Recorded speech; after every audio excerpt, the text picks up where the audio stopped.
छत्तीसगढ़ धरोहर के monthly MCQ programme में आप सभी का स्वागत है। इस वीडियो के माध्यम से हम समसामयिक मुद्दों पर आधारित इम्पोर्टेंट एमसीक्यू पर चर्चा करने वाले हैं। तो चलिए वीडियो शुरू करते हैं।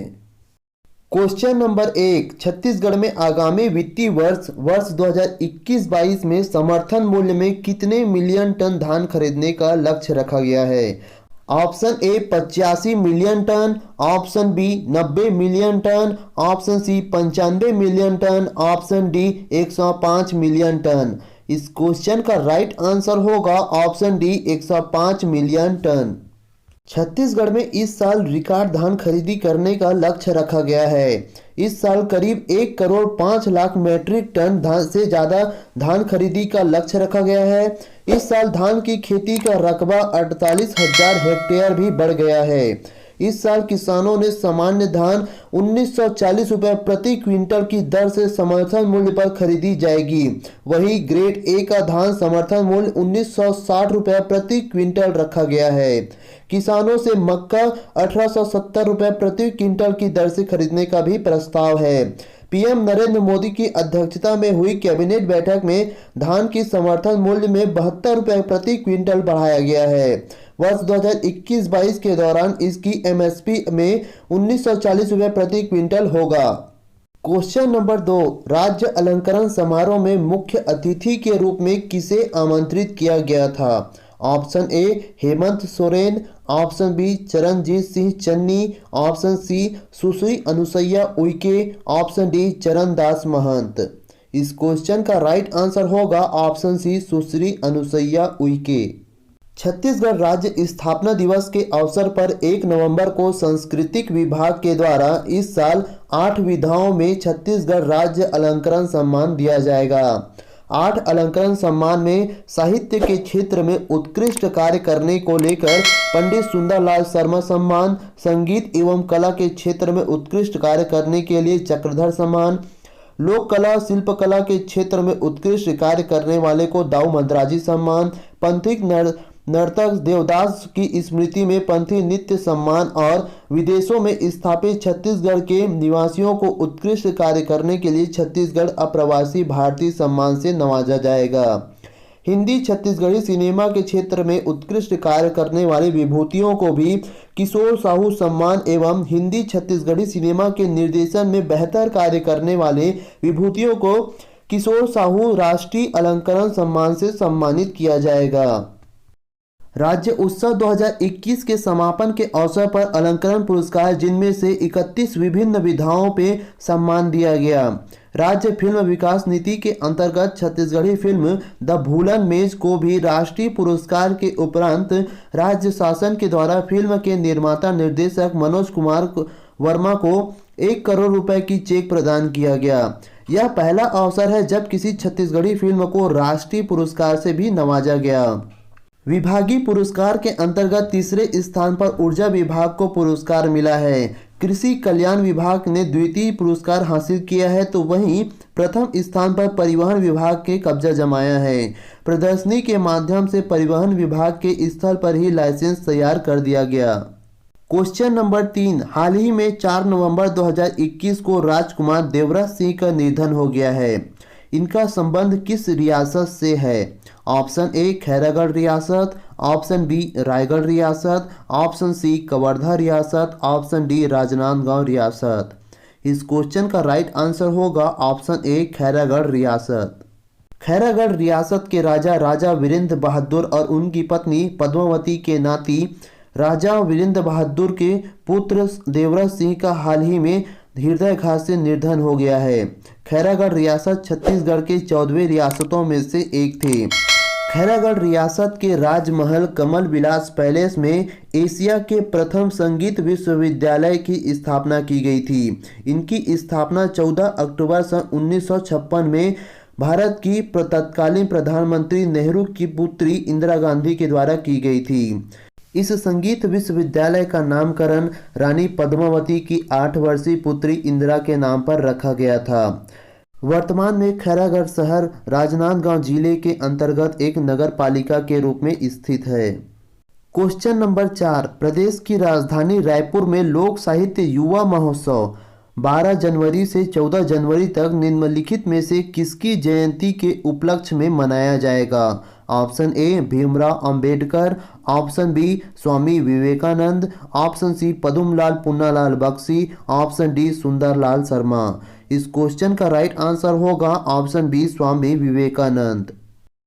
स्वामी विवेकानंद की जयंती राष्ट्रीय युवा दिवस के अवसर पर 12, 13 व 14 जनवरी को 3 दिवसीय युवा महोत्सव का आयोजन छत्तीसगढ़ लोक साहित्य कला एवं युवा महोत्सव की घोषणा की गई है।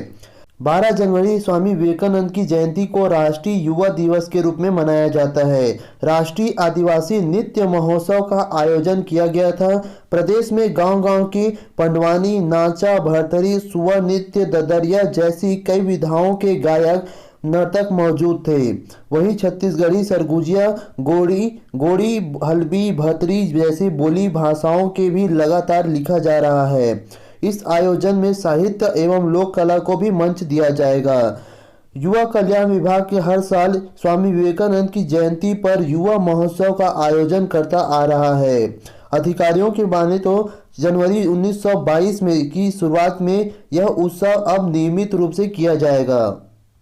क्वेश्चन नंबर 5, आदिवासी युवा नृत्य महोत्सव 2021 में सम्मिलित होने वाले कितने देशों ने अपनी कला का रंगारंग प्रदर्शन किया है? ऑप्शन ए 5 देश, ऑप्शन बी 6 देश, ऑप्शन सी 7 देश, ऑप्शन डी 8 देश। इस क्वेश्चन का राइट आंसर होगा ऑप्शन डी 8 देश। राष्ट्रीय आदिवासी नृत्य महोत्सव 2021 की शुरुआत 28 अक्टूबर से की गई।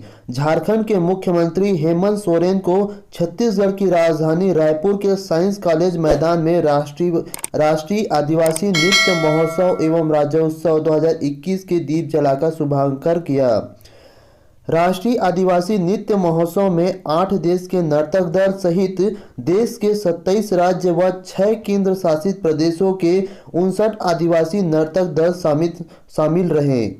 मुख्यमंत्री भूपेश बघेल ने विजेता दल के नर्तकों को 5-5 लाख रुपए की पुरस्कार राशि, प्रशस्ति पत्र व स्मृति चिन्ह से सम्मानित किया। झारखंड के करसा नृत्य को विवाह के अवसर पर किए जाने वाले नृत्य की श्रेणी में पहला स्थान मिला है। इस श्रेणी में दूसरा पुरस्कार उड़ीसा के धूप नृत्य को मिला है। तीसरी पुरस्कार असम के कार्बी तिवा के नर्तक दल को मिला है, जो पारंपरिक त्योहारों में किए जाने वाले नृत्य की श्रेणी में झारखंड के छऊ दल ने ही पहला स्थान पाया है। उड़ीसा के बाजसाल के नर्तक द्वारा दूसरा स्थान तो वहीं छत्तीसगढ़ के गौर सिंह नर्तक दल ने तीसरा स्थान प्राप्त हुआ है। पुरस्कार के तौर पर पहले स्थान पर आई टीमों को 5-5 लाख रुपए, दूसरे स्थान पर रही टीमों को 3-3 लाख रुपए तथा तीसरे स्थान पर रही टीमों को 2-2 लाख रुपए का चेक प्रदान किया गया। वहीं छत्तीसगढ़ के गौर सिंह नृत्य मंडली की पारंपरिक नृत्य वर्ग में तीसरे स्थान पर संतोष करना पड़ा। क्वेश्चन नंबर 6, प्रदेश के विख्यात लौह अयस्क उत्पादक कंपनी एनएमडीसी के किस शाखा को उत्कृष्ट सीआरएस प्रबंधन के लिए 3 राष्ट्रीय पुरस्कार से सम्मानित किया गया?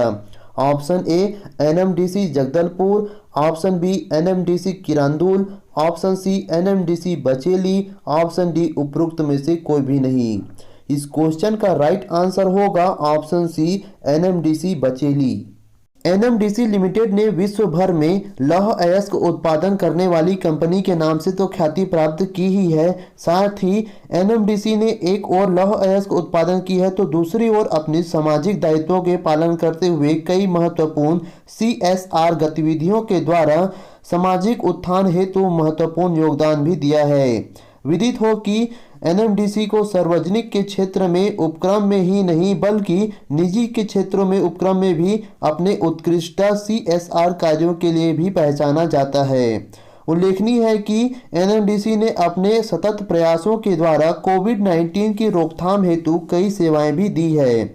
दूसरी उप श्रेणी में एनएमडीसी ने सीएसआर बचेली द्वारा बस्तर संभाग के कमजोर वर्ग के आदिवासियों की शिक्षा के स्तर को ऊंचा उठाने के लिए छू लो आसमान बालिका शिक्षा योजना तथा कौशल विकास, व्यावसायिक पाठ्यक्रम जैसे गतिविधियों पर भी काम किया है, जिसके फलस्वरूप आर्थिक सामाजिक रूप से वंचित छात्र छात्राओं को शिक्षा के क्षेत्र में आगे बढ़ने के लिए आधुनिक अत्याधिक सहायता भी मिली है।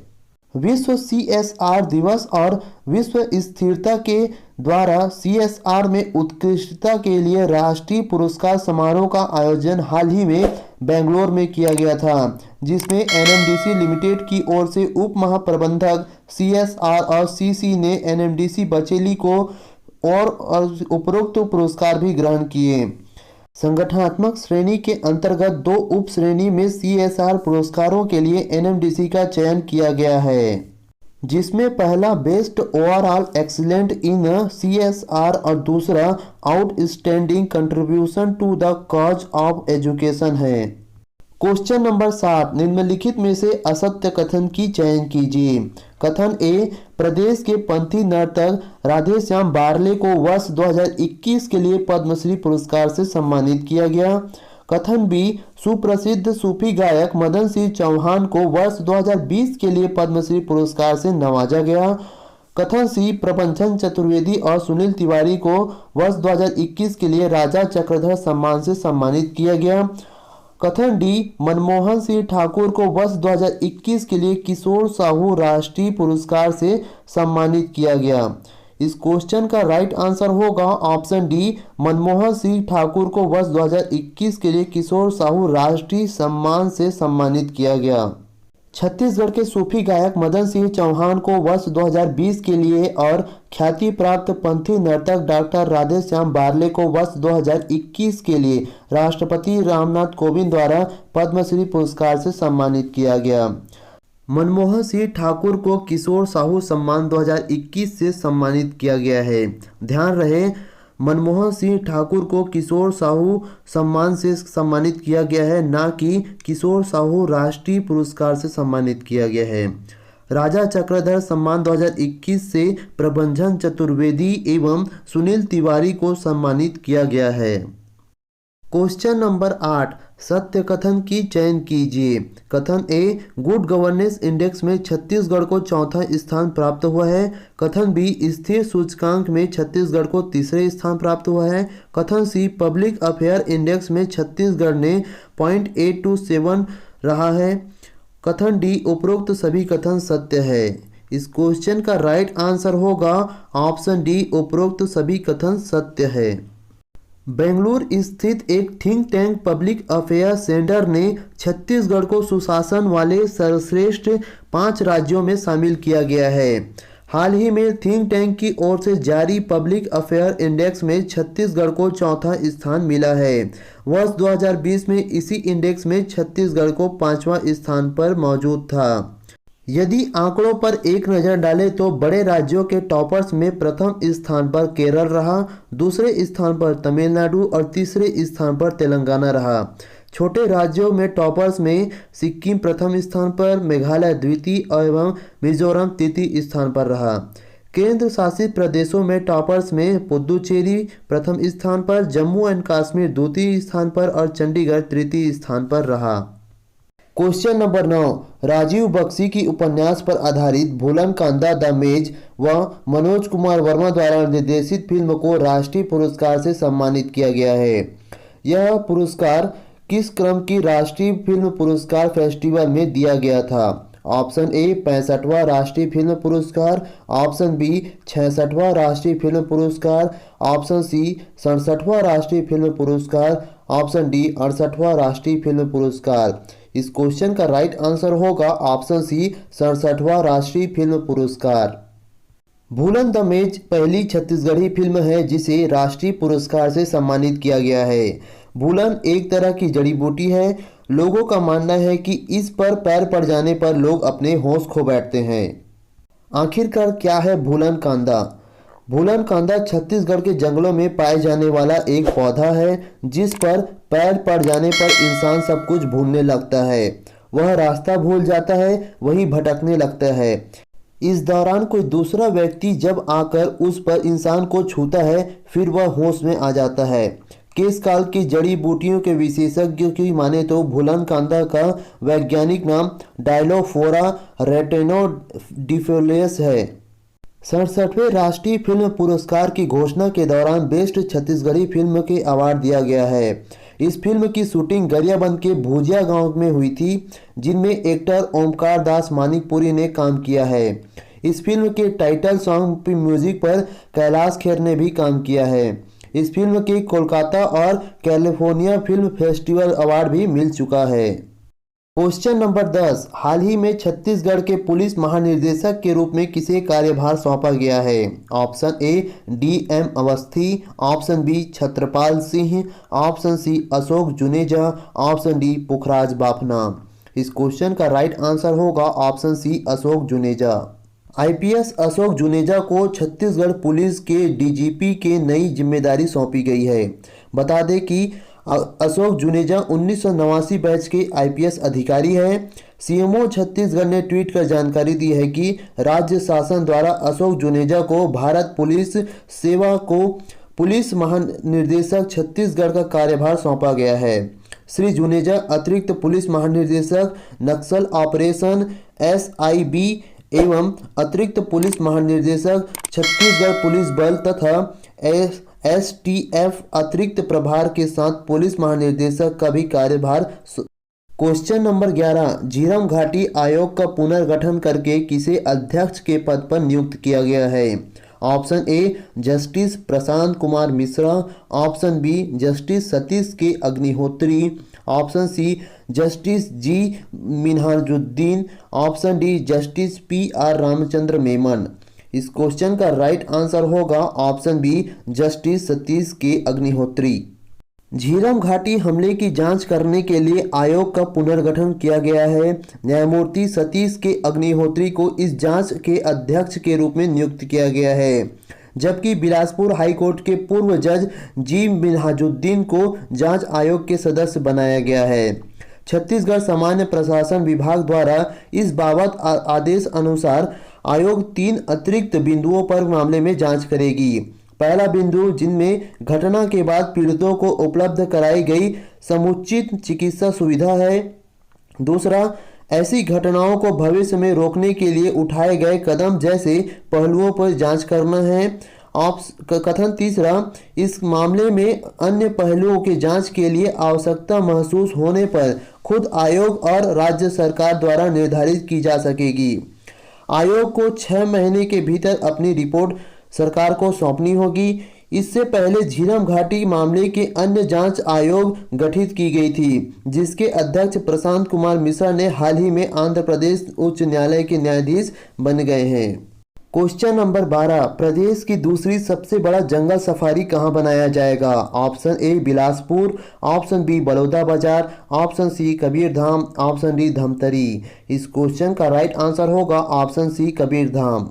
प्रदेश में नवा रायपुर में स्थित जंगल सफारी की तर्ज पर कवर्धा जिले के रामचुआ हारमोक में एक और जंगल सफारी का खाका भूपेश बघेल सरकार ने तय कर लिया है। यह जंगल सफारी प्राकृतिक वन संपदा को बिना नुकसान पहुंचाए 191 हेक्टेयर में बनाया जाएगा। इसमें जंगल सफारी में बाघ, तेंदुआ, सफेद बाघ, भालू, हिरन, सांभर, नीली गाय सहित अन्य पशु पक्षी के लिए अलग अलग सफारी का निर्माण किया जाएगा। निर्माण के कार्य पर लगभग 75 करोड़ रुपए की लागत आएगी। इस जंगल सफारी के निर्माण के लिए 3 साल का लक्ष्य रखा गया है। क्वेश्चन नंबर 13, हाल ही में राष्ट्रीय तितली के रूप में निम्नलिखित में से किस प्रजाति को चुना गया है? Option A Krishna peacock, option B common jezebel, option C common nawab, option D orange oakleaf. इस क्वेश्चन का राइट आंसर होगा ऑप्शन डी ऑरेंज ऑकलीफ। देश भर में सितंबर माह से प्रारंभ हुई राष्ट्रीय तितली चुनने की इस मुहिम के तहत भारत में पाई जाने वाली 1300 से भी अधिक तितलियों के 7 सर्वश्रेष्ठ तितलियों को वोटिंग के लिए चुना गया है, जिसके तहत 5 bar swordtail, Indian jezebel, Indian nawab, Indian Krishna peacock, orange oakleaf, northern jungle queen, yellow gorgon आदि 7 तितलियों को ऑनलाइन वोटिंग के लिए सम्मिलित किया गया है। आइए जान लेते हैं ऑरेंज ऑकलीफ बटरफ्लाई के बारे में। पंख के शीर्ष भाग पर नारंगी पटुआ और गहरे नीले रंग का होता है। इसके आधार पर दो सफ़ेद बिंदु होते हैं। पंख खुलते ही नारंगी छटा बिखरने लगती है। वेस्टर्न घाट पर उत्तरी पूर्व के जंगलों में पाई जाती है। Question number 14। 27 नवंबर से प्रदेश के बिलासपुर संभाग में राउत नाचा महोत्सव का आगाज होगा। इस बार किस क्रम के राउत नाचा महोत्सव का आयोजन किया जाएगा? ऑप्शन ए 40वां राउत नाचा महोत्सव, ऑप्शन बी 42वां राउत नाचा महोत्सव, ऑप्शन सी 44वां राउत नाचा महोत्सव, ऑप्शन डी 46वां राउत नाचा महोत्सव। इस क्वेश्चन का राइट आंसर होगा ऑप्शन सी 44वां राउत नाचा महोत्सव। इस बार 27 नवंबर को राउत नाचा महोत्सव का आगाज लाल बहादुर शास्त्री स्कूल मैदान में 44वां राउत नाचा महोत्सव के रूप में होगा। इस महोत्सव का आयोजन साल 1968 से लगातार बिलासपुर में होते आ रहा है। इस बार कोरोना के बीच में 44वां राउत नाचा महोत्सव का आयोजन किया जाएगा।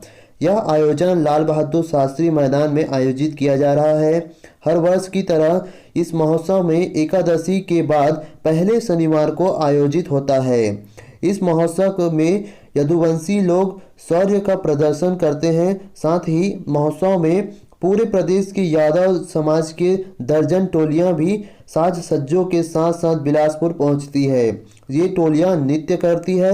बेहतर प्रदर्शन करने वाली टोली को प्रोत्साहन के रूप में भी पुरस्कार दिया जाता है। दोस्तों, यदि यह वीडियो आपको अच्छा लगे तो प्लीज़ ज़्यादा से ज़्यादा लाइक कीजिए। यदि अभी तक हमारे चैनल को सब्सक्राइब नहीं किए हैं तो प्लीज़ हमारे चैनल को सब्सक्राइब करें और दोस्तों में शेयर करना ना भूलें।